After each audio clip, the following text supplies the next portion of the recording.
শিক্ষা গবেষণায় রাজনীতিকরণ সভ্য সমাজে চলতে পারে না। 21 পদক তুলে দিয়ে প্রধানমন্ত্রী। মন্ত্রিসভার বৈঠকে কৃষি ঋণ সংক্রান্ত প্রস্তাব অনুমোদন। বাংলাদেশ ব্যাংকে যোগ দিলেন নতুন গভর্নর মোস্তাকুর রহমান। বললেন, আগে কাজ পরে কথা। বরণ করলেন কেন্দ্রীয় ব্যাংকের কর্মকর্তারা।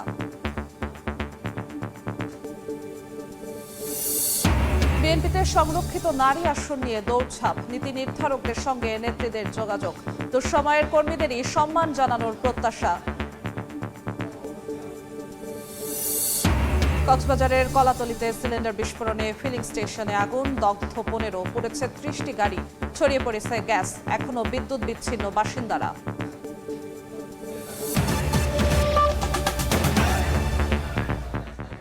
সময় সংবাদের সঙ্গে আছি আমি জিন্নাতারা যশোয়া। শিক্ষা গবেষণায় রাজনীতিকরণ সভ্য সমাজে চলতে পারে না উল্লেখ করে প্রধানমন্ত্রী তারেক রহমান বলেছেন, শিক্ষা ও বিজ্ঞান প্রযুক্তির মাধ্যমে দেশকে এগিয়ে নিতে কাজ করবে বর্তমান সরকার। রাজধানীর ওসমানী স্মৃতি মিলনায়তনে রাষ্ট্রের দ্বিতীয় সর্বোচ্চ বেসামরিক পুরস্কার 21 পদক তুলে দিয়ে একথা বললেন প্রধানমন্ত্রী। এবছর 9 বিশিষ্ট ব্যক্তি ও ব্যান্ড দল ওয়ারফেজকে এই পদক দেয়া হয়। এর আগে সচিবালয়ে মন্ত্রিপরিষদ বৈঠক শেষে হেঁটে ওসমানী স্মৃতি মিলনায়তনে অনুষ্ঠানে যোগ দেন প্রধানমন্ত্রী। পরে বক্তব্যে প্রধানমন্ত্রী বলেন, কীর্তিমানের সংখ্যা যত বাড়বে তত সমৃদ্ধ হবে দেশ।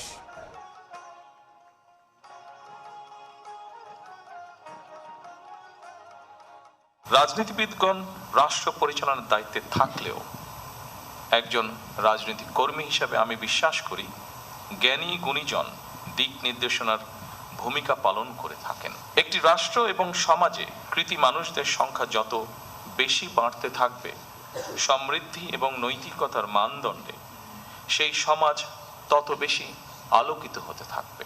জ্ঞান বিজ্ঞান কিংবা সাহিত্য চর্চার ধারা আরো শানিত এবং বিকশিত হোক, এই প্রত্যাশা করছি আমরা সকলে।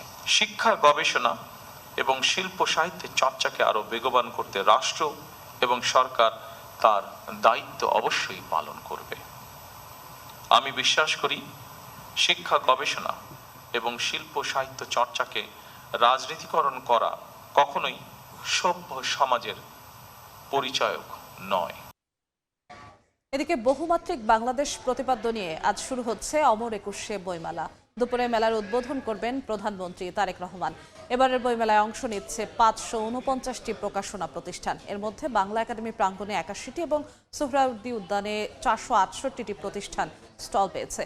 15 মার্চ পর্যন্ত প্রতিদিন দুপুর 2টা থেকে রাত 9টা পর্যন্ত মেলা খোলা থাকবে। ছুটির দিনে মেলা চলবে বেলা 11টা থেকে রাত 9টা পর্যন্ত।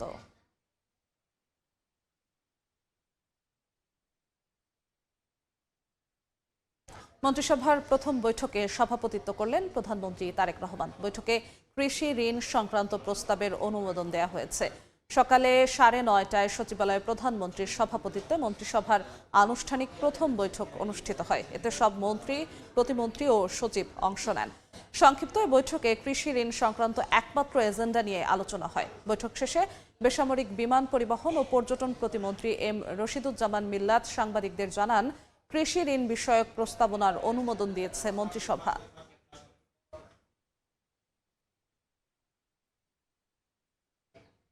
আগে কাজ পরে কথা। সকালে বাংলাদেশ ব্যাংকে যোগ দিয়ে একথা বলেন নতুন গভর্নর মোস্তাকুর রহমান।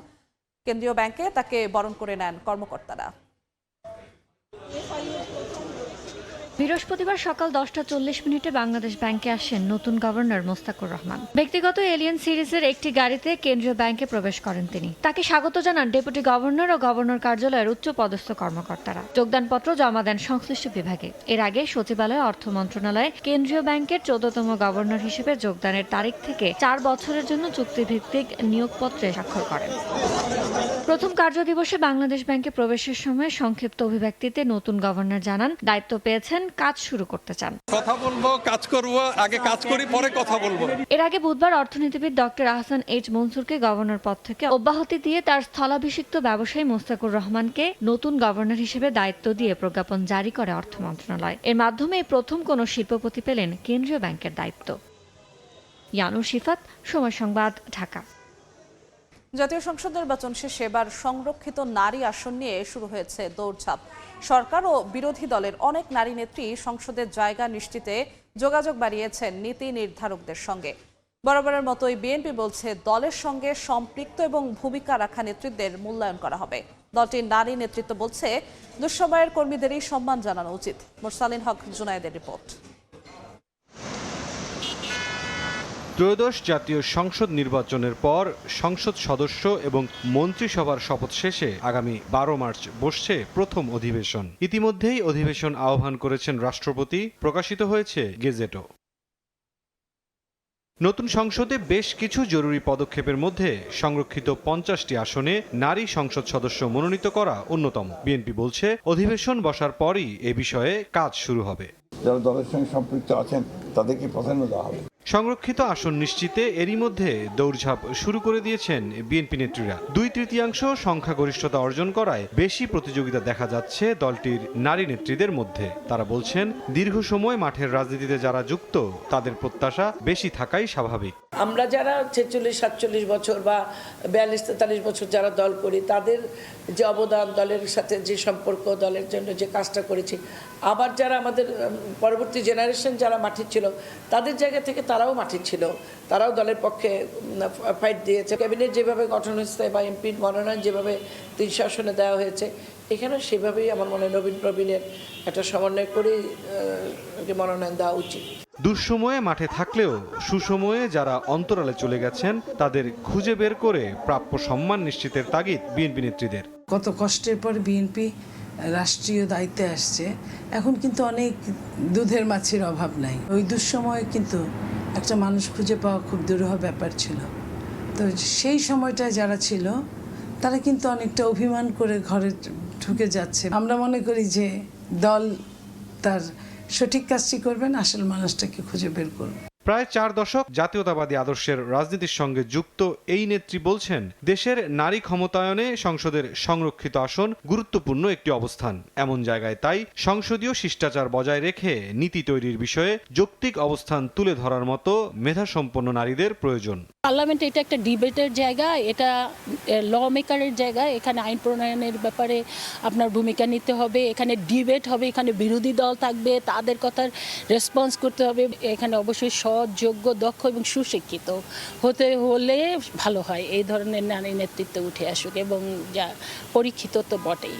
ত্রয়োদশ জাতীয় সংসদে আসন বিবেচনায় শুধু বিএনপির ভাগে যাবে 35টি সংরক্ষিত আসন। এছাড়া বাংলাদেশ জামায়াত ইসলামী 11টি এবং এনসিপি পাবে 1টি আসন। সংবিধান অনুযায়ী নির্বাচনী ফলাফল সংক্রান্ত সরকারি গেজেট প্রকাশের 90 দিনের মধ্যে সংরক্ষিত নারী আসনের নির্বাচন শেষ করার বাধ্যবাধকতা রয়েছে। মুরসালিন হক জুনায়েদ, সময় সংবাদ, ঢাকা। খালাস পেলেন 71-এ মানবতা বিরোধী অপরাধের মামলায় আমৃত্যু কারাদণ্ডপ্রাপ্ত বাগেরহাটের খান আকরাম। সকালে প্রধান বিচারপতির নেতৃত্বাধীন আপিল বিভাগ এ রায় দেন। এর আগে 2023 সালের 30 নভেম্বর 71-এ মানবতা বিরোধী অপরাধের মামলায় একজনের মৃত্যুদণ্ড এবং খান আকরামকে আমৃত্যু কারাদণ্ডের রায় দেন আন্তর্জাতিক অপরাধ ট্রাইব্যুনাল। পরে সাজার বিরুদ্ধে আপিল করেন খান আকরাম। কক্সবাজারে গ্যাস সিলিন্ডার বিস্ফোরণ থেকে আগুনে 30টি গাড়ি ও বেশ কয়েকটি ঘরবাড়ি পুড়ে গেছে। স্থানীয়রা জানান এলপি গ্যাস স্টেশনের পাশে থাকা গ্যারেজের 30টি পুড়ে গেছে। এছাড়া পাম্পের 3 পাশে থাকা বেশ কয়েকটি বসতঘর পুড়ে ধ্বংসস্তূপে পরিণত হয়।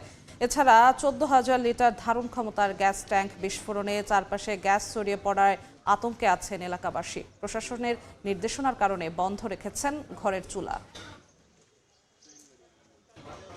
25 থেকে 30টা গাড়ি এই পুরা গেছে, তার মধ্যে সম্পূর্ণ পুড়ে গেছে 14-15টা গাড়ি, যেগুলো কোনো ধরনের কোনো কাজ করা যাবে না। এখানে কিছুই নেই, এই যে গ্যারেজের মধ্যে আমাদের মাল সামানা যেগুলি ছিল সব শেষ। এই জলে গেছে যে মালগুলি যদি আমার একটা করে যদি দোকান থেকে কিনতে হয় মিনিমাম 1.5 থেকে 15-2 লাখ টাকা আমার খরচ আসবে। আমি সরকারের কাছে এটার একটা বিচার চাই এবং ক্ষতিপূরণ চাই। এই মুহূর্তে কক্সবাজারে কলাতলিতে আছেন সহকর্মী সুজাউদ্দিন রুবেল। সরাসরি যাচ্ছি তার কাছে। রুবেল,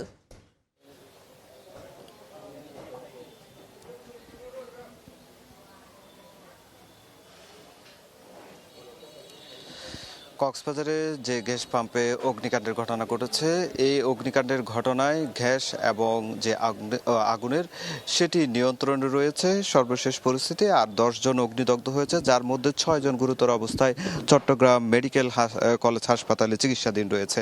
আমরা এখন যেখানে রয়েছে সেটি হচ্ছে আসলে গ্যাস পাম্পের যে ট্যাঙ্কটি রয়েছে সেই ট্যাঙ্কে মূলত হচ্ছে 14,000 লিটার গ্যাস জমা ছিল।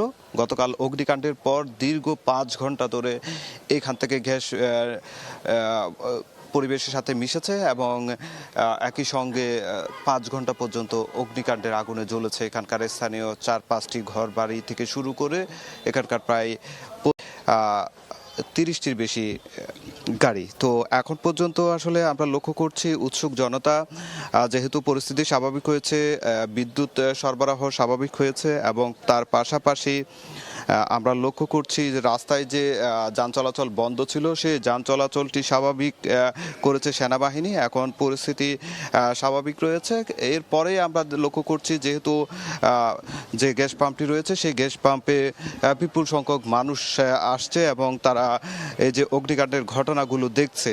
তবে এখন পর্যন্ত আমরা এখানে প্রশাসনের কোনো যে উৎসুক জনতা ভিড় করছে তাদেরকে সরিয়ে দেওয়ার আমরা কোনো ব্যবস্থাপনা আসলে দেখছি না। আমরা গ্যাস পাম্পের সামনের এসেছি এবং সেখানে যেটা দেখছি আসলে পুরো যে ভবনটি সেটির যে গ্লাস রয়েছে সেই গ্লাসগুলো ভেঙে পড়েছে এবং বিভিন্ন যে গ্যাস ভরে দেওয়ার যে যন্ত্রাংশগুলো রয়েছে সেগুলো পুড়ে ছাই হয়ে গিয়েছে। খুব বিধ্বস্ত অবস্থা। শুধু এই গ্যাস পাম্পের আশপাশে যে গ্যারেজ ছিল সেই গ্যারেজগুলো কিন্তু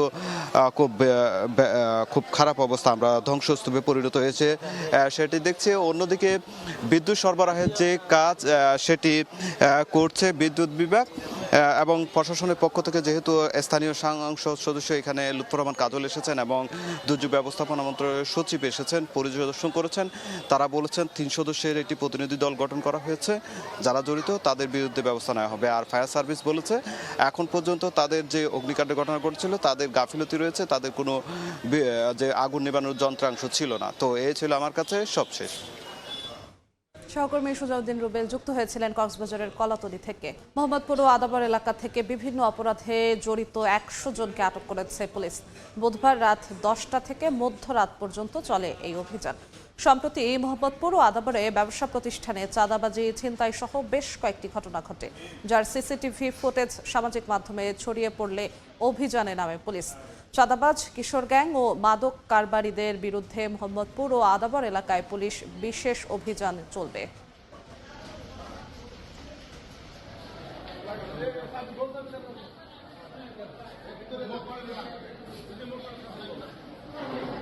চট্টগ্রামে ডাকাত দলের গুলিতে গরুর মালিক নিহত হয়েছেন। অন্যদিকে কক্সবাজারে জলদস্যুদের গুলিতে প্রাণ গেল জেলে।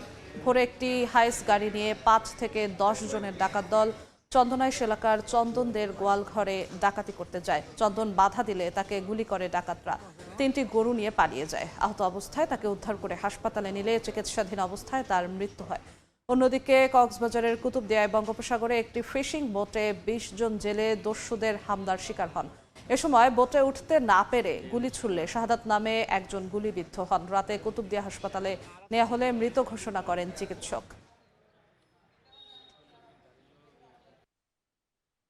ব্রাহ্মণবাড়িয়ায় নির্মাণাধীন ভবন থেকে পড়ে এক নির্মাণ শ্রমিকের মৃত্যু হয়েছে। স্বজনরা জানান, সকালে শহরের মুনসেফ পাড়ায় নির্মাণাধীন ভবনের 2য় তলায় কাজ করছিলেন জুয়েল মিয়া। অসাবধানতাবশত ছিটকে নিচে পড়ে যান। দ্রুত তাকে উদ্ধার করে হাসপাতালে নিয়ে গেলে চিকিৎসক মৃত ঘোষণা করেন। স্বজনদের আহাজারিতে ভারী হয়ে ওঠে হাসপাতালের পরিবেশ। মাথায় গুরুতর আঘাতের কারণে তার মৃত্যু হয়েছে বলে জানিয়েছেন চিকিৎসক।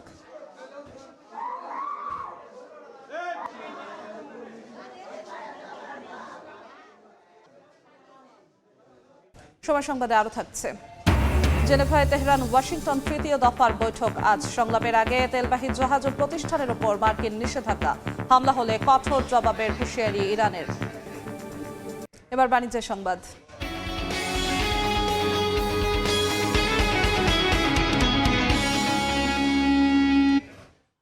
ঈদ ফ্যাশনে পিছিয়ে নেই ছেলেরাও। হালকা নকশার পাঞ্জাবি আর ড্রপ শোল্ডার শার্টের চাহিদা এবার শীর্ষে। নজর পড়েছে বুট কাট প্যান্টও। ফেব্রিক বাছাইয়ের ক্ষেত্রে বিক্রেতারা মাথায় রাখছেন আরামের বিষয়।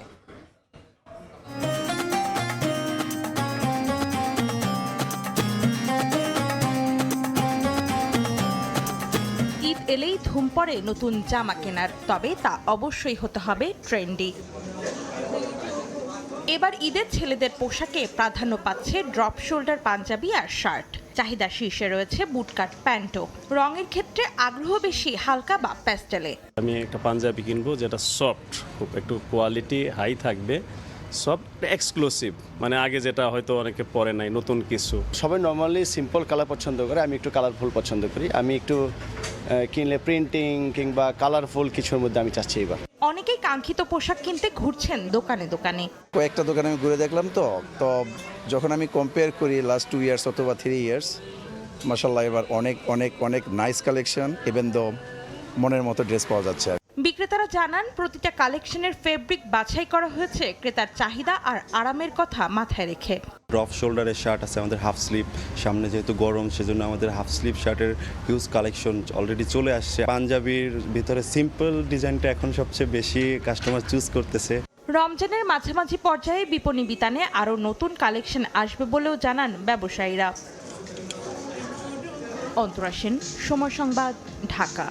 বড় আবাদের সেচ সুবিধা নিশ্চিত করতে গ্রামাঞ্চলে নিরবিচ্ছিন্ন বিদ্যুৎ সরবরাহের উদ্যোগ নিচ্ছে সরকার। সময় সংবাদকে দেওয়া সাক্ষাৎকারে বিদ্যুৎ ও জ্বালানি মন্ত্রী জানান, সেচ মৌসুমে কৃষকদের চাহিদাকে সর্বোচ্চ অগ্রাধিকার দেওয়া হবে। এজন্য রাতে সিএনজি স্টেশন বন্ধ রাখা হবে। সিএনজি স্টেশনের গ্যাস ব্যবহার হবে বিদ্যুৎ উৎপাদনে। শুভ খানের রিপোর্ট। কেউ প্রস্তুত করছেন ক্ষেত, কেউ বা চারা। দল বেঁধে ধান রোপণে কৃষকের ব্যস্ততা এখন মাঠ জুড়ে। কৃষি সম্প্রসারণ অধিদপ্তর বলছে, চলতি মৌসুমে সারা দেশে 50,54,000 হেক্টর জমিতে বোরো আবাদের লক্ষ্যমাত্রা নির্ধারণ করা হয়েছে। এরই মধ্যে 88% জমিতে চারা রোপণ শেষ হয়েছে। এখন দরকার পর্যাপ্ত পানি সেচ। এজন্য নিরবচ্ছিন্ন বিদ্যুৎ চান কৃষকরা।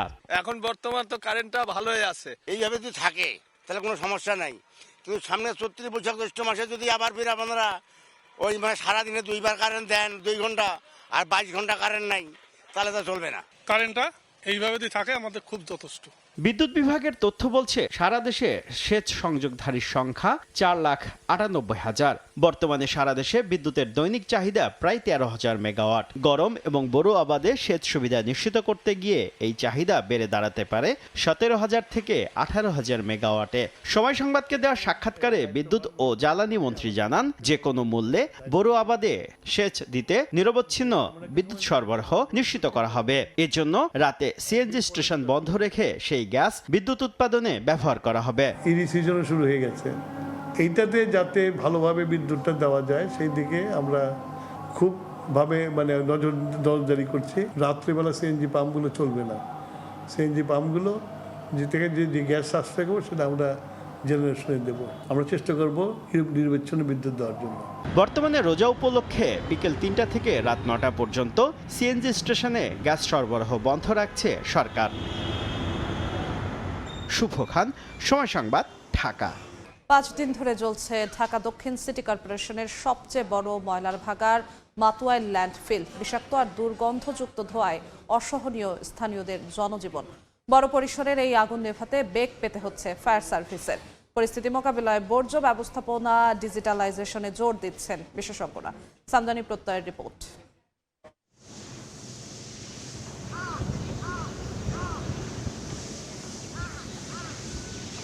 ময়লার স্তূপের ওপর ভারী ধোঁয়ার কুণ্ডলী, এর মধ্যেই অল্প অল্প করে জ্বলছে আগুন। বর্জ্যপোড়া ধোঁয়া ছড়িয়ে পড়েছে ডেমরা, কোনাবাড়ি, যাত্রাবাড়ি, জুরাইন সহ পার্শ্ববর্তী এলাকা ছাড়িয়ে রাজধানীর মতিঝিল পর্যন্ত।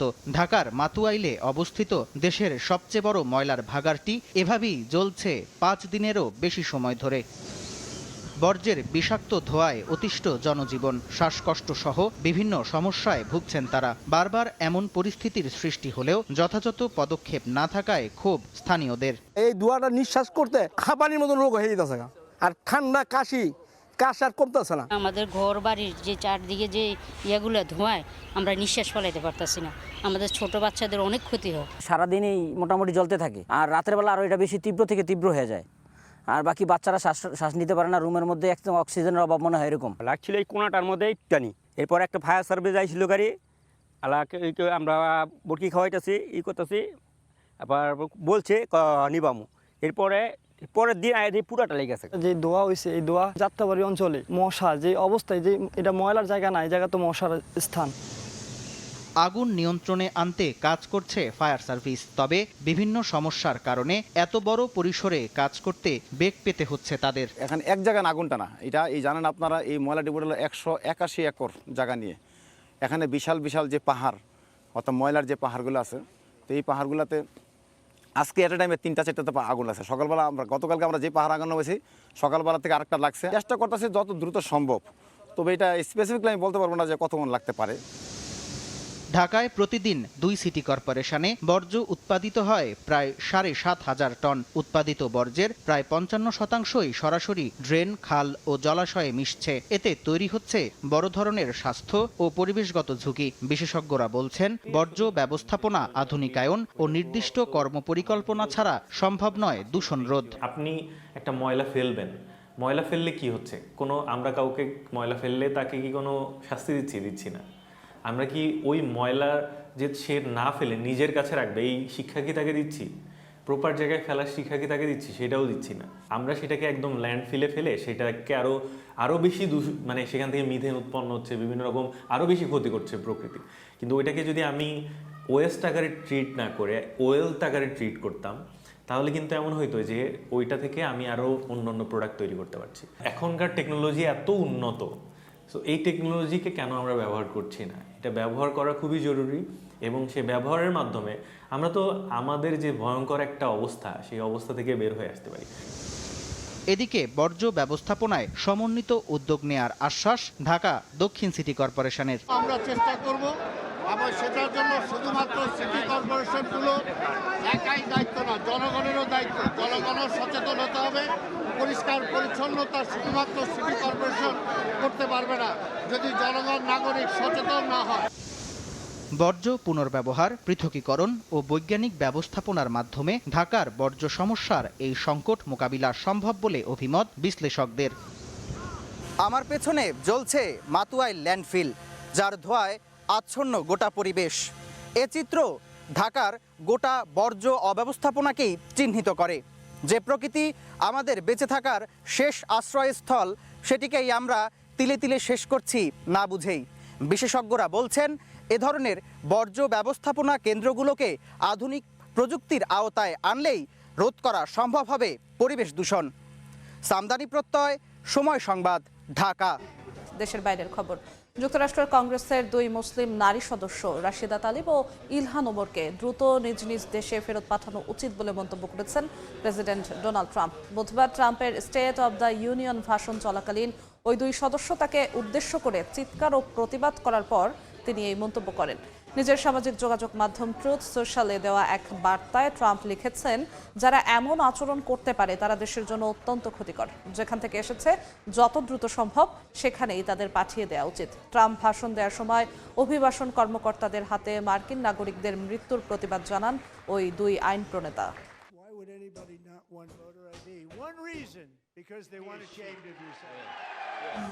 আজ জেনেভায় পরমাণু ইস্যুতে 3য় দফার বৈঠকে বসতে যাচ্ছে ইরান ও যুক্তরাষ্ট্র। সংলাপের আগে বুধবার ইরানের 12টি তেলবাহী জাহাজ এবং কয়েকটি কোম্পানির ওপর নিষেধাজ্ঞা দিয়েছে মার্কিন প্রশাসন। ইরানের পার্লামেন্ট স্পিকার হুঁশিয়ারি দিয়ে বলেছেন, কোনো ধরনের প্রতারণা বা মিথ্যা তথ্যের উপর ভিত্তি করে আক্রমণ চালানো হলে ইরান তার কঠোর জবাব দেবে। 2 দেশের মধ্যকার অনিশ্চয়তা যে কোনো মুহূর্তে মধ্যপ্রাচ্যের পরিস্থিতিকে সংঘাতের দিকে ঠেলে দিতে পারে বলে সতর্ক করেছে IAEA। ইরানকে পরমাণু ইস্যুতে চুক্তি করাতে চাপ অব্যাহত রেখেছে যুক্তরাষ্ট্র। গ্রিসের ক্রিট দ্বীপে অবস্থান করছে বিশ্বের বৃহত্তম রণতরী USS জেরাল্ড আর ফোর্ড। এছাড়া সমুদ্রে ছড়িয়ে পড়েছে মার্কিন 5ম নৌবহরের জাহাজ। ট্রাম্প প্রশাসনের এই বিশাল সামরিক উপস্থিতি তেহরানের ওপর মনস্তাত্ত্বিক চাপ তৈরির কৌশল বলে মনে করছেন বিশ্লেষকরা। সামরিক চাপের মধ্যে বৃহস্পতিবার জেনেভায় বৈঠকে বসছে ইরান যুক্তরাষ্ট্র। তবে বৈঠকের আগে তেহরানকে অর্থনৈতিকভাবে আরও বেকায়দায় ফেলতে চায় ওয়াশিংটন। এরই ধারাবাহিকতায় বুধবার দেশটির ওপর নতুন নিষেধাজ্ঞা জারি করেছে যুক্তরাষ্ট্র। এদিকে ইরানের পার্লামেন্ট স্পিকার মোহাম্মদ বাঘের সরাসরি হুঁশিয়ারি দিয়ে বলেছেন, কোনো ধরনের প্রতারণা বা মিথ্যা তথ্যের ওপর ভিত্তি করে আক্রমণ চালানো হলে ইরান তার কঠোর জবাব দেবে। ইরানের পরমাণু কর্মসূচি নিয়ে গভীর উদ্বেগ প্রকাশ করেছেন আন্তর্জাতিক পরমাণু শক্তি সংস্থা IAEA এর প্রধান রাফায়েল গ্রোসি। তিনি বলেন, ইরানের কাছে এখন পরমাণু অস্ত্র না থাকলেও মজুদ থাকা উপাদানগুলো যে কোনো সময় অস্ত্র তৈরিতে ব্যবহার হতে পারে। এই অনিশ্চয়তা যে কোনো মুহূর্তে মধ্যপ্রাচ্যের পরিস্থিতিকে সংঘাতের দিকে ঠেলে দিতে পারে বলে সতর্ক করেন তিনি। ফারহাদ চৌধুরী, সময় সংবাদ। চ্যাম্পিয়ন্স লিগের খবর। আর কোনো নাটকীয়তার জন্ম দিতে পারল না বেনফিকা। সান্তিয়াগো বার্নাব্যুতে গোল করে ম্যাচের নায়ক ভিনিসিয়াস জুনিয়র। 2-1 গোলে বেনফিকাকে হারিয়ে UCL এর শীর্ষ 16তে উঠল রিয়াল মাদ্রিদ। রাতের আরেক ম্যাচে টানটান উত্তেজনায় জিততে পারেনি PSG, মোনাকোর কেউই। শেষ পর্যন্ত 2 লেগ মিলিয়ে পরের রাউন্ডের টিকিট পেয়েছে প্যারিস সেন্ট জার্মেই। একটা ম্যাচের আগে মাঠের বাইরের আলোচনা তুঙ্গে। নিষেধাজ্ঞায় ডাগ আউটে নেই প্রতিপক্ষের কোচ। বর্ণবাদী আচরণ করে স্পেনে আসতেই পারেননি বেনফিকার আর্জেন্টাইন ফুটবলার জিয়ানলুকা প্রেস্তিয়ানি। গ্যালারি জুড়ে ভিনিসিয়াসের সমর্থনে বিশাল বিশাল ব্যানার। কিক অফের আগেই প্রচণ্ড চাপে পর্তুগিজরা। কিন্তু বাঁশি বাজতেই অন্যরূপ বেনফিকার। সব অপমানের জবাব দিতে মরিয়া ক্লাবটি। তেরে ফুরে আক্রমণ বার্নাব্যুতে 14 মিনিটেই আগের হিসেব চুকিয়ে দিলেন রাফা সিলভা। 2 লেগ মিলিয়ে তখন সমতায় রিয়াল, আনন্দে নেচে ওঠে পর্তুগিজরা। 1 গোলের লিড নিয়ে ম্যাচ শুরু করে এভাবে পিছিয়ে যেতে হবে স্বপ্নেও ভাবেনি রিয়াল সমর্থকরা। তাদের চ্যান্টে তখন টিকে থাকা দায় বার্নাব্যুতে। প্রতিপক্ষের জন্য এটা বিভীষিকাময় হলেও ঘরের ছেলেরা যে অভিজ্ঞতায় ভরপুর, তাই তো এগিয়ে যেতে সময় লাগেনি মাদ্রিদিস্তাদের। 16 মিনিটেই ম্যাচে সমতায় ফেরে রিয়াল। ভালভার্দের অ্যাসিস্টে স্কোর করেন চুয়ামেনি। আনন্দে ফেটে পড়ে লস ব্লাঙ্কোস। এই 1 গোলে বদলে যায় ম্যাচের পরিস্থিতি। একের পর এক আক্রমণে তটস্থ হয়ে পড়ে বেনফিকা। 32 মিনিটে আবারও গোল রিয়ালের, কিন্তু আর্দা গুলারের হেড জালে জড়ালেও অফসাইডের বাঁশি বাজান রেফারি। বিরতি থেকে ফিরেও দারুণ এক সুযোগ পেয়েছিল অল হোয়াইট, কিন্তু ভালভার্দে পারেননি কাজে লাগাতে। 6 মিনিট পর একই ভুল আলেকজান্ডার আর্নল্ডের। একের পর এক গোল মিসে তখন ড্রটাকেই বাস্তবতা মেনে নিয়েছিল মাদ্রিদের ফুটবলাররা। কিন্তু তখনই দৃশ্যপটে হাজির প্রথম লেগের হিরো ভিনিসিয়াস জুনিয়র। মাঝমাঠ থেকে ভালভার্দের থ্রু পাসে তার ট্রেডমার্ক কোনাকুনি শট। বোকা বনে যান বেনফিকার গোলকিপার। এরপর কর্নার ফ্ল্যাগের সামনে গিয়ে দেন তার বিখ্যাত সেই ড্যান্স, যার কারণেই এত কিছু হয়ে গেল গত 1 সপ্তাহে। তবে নির্বিকার ভিনি টানা 5 ম্যাচে গোল করার আনন্দে ভাসেন। 2 লেগ মিলিয়ে 3-1 জয়ে নকআউটে উঠে গেল রিয়াল মাদ্রিদ। নিয়ন মোহাইমেন, সময় সংবাদ। সময় সংবাদের শীর্ষ সংবাদগুলো জানিয়ে দিচ্ছি আরেকবার। শিক্ষা গবেষণায় রাজনীতিকরণ সভ্য সমাজে চলতে পারে না। 21 পদক তুলে দিয়ে প্রধানমন্ত্রী। মন্ত্রিসভার বৈঠকে কৃষি ঋণ সংক্রান্ত প্রস্তাব অনুমোদন। বাংলাদেশ ব্যাংকে যোগ দিলেন নতুন গভর্নর মুস্তাকুর রহমান। বললেন, আগে কাজ পরে কথা। বারণ করলেন কেন্দ্রীয় ব্যাংকের কর্মকর্তারা।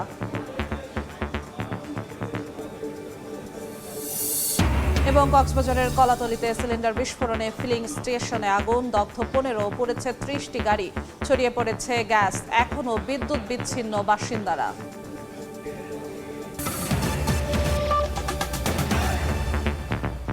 এ ছিল দুপুর 12টার সময় সংবাদ। এরপর খেলার সময় নিয়ে সঙ্গে থাকবেন সহকর্মী মাকসুম আলম খান।